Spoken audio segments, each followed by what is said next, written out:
Hi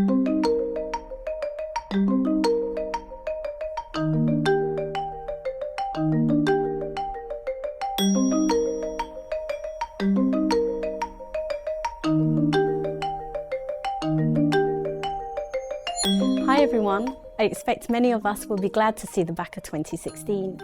So welcome to 2017 from the Mayfair Hotel in London. We're here to reveal insights from this year's Investment Intention Survey.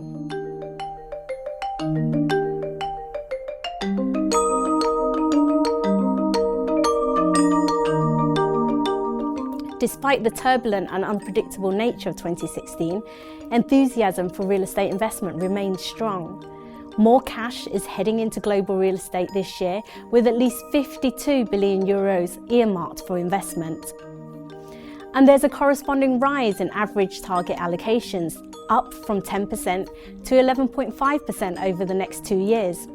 However, size matters. On a weighted basis, larger investors are further below target allocations than smaller investors.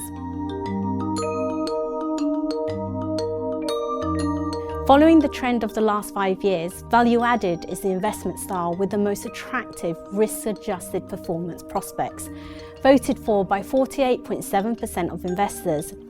This is at the expense of opportunity rather than core. However, fewer investors, 42.2%, actually plan to invest in value-added in 2017, highlighting underlying market challenges. And who has the healthiest appetite for risk? It's the North Americans. 53.3% of them will be going for value-added and 30% for opportunity. On the other hand, 90% of Dutch investors remain wedded to core as their preferred style. At 21.5 billion euros, the US is expected to attract the greatest share of capital heading to real estate, whereas 19.1 billion euros is destined for Europe. However, allocations are relatively weaker in the US. Investors here plan to increase allocations by only 80 basis points, while investors in Europe and Asia Pacific will up their allocations by 200 and 210 basis points respectively.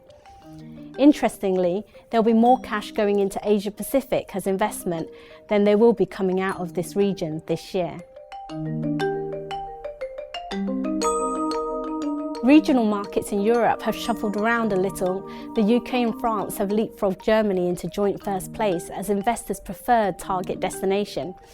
And Spain has jumped from 9th to 5th place behind the Netherlands.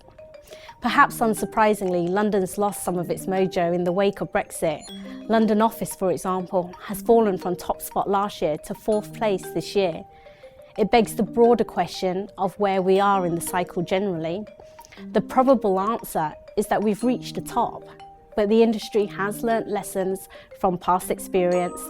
Without being complacent, this year's survey suggests our industry is much better placed than it was a decade ago to weather the future geopolitical and macroeconomic storms that could hit us.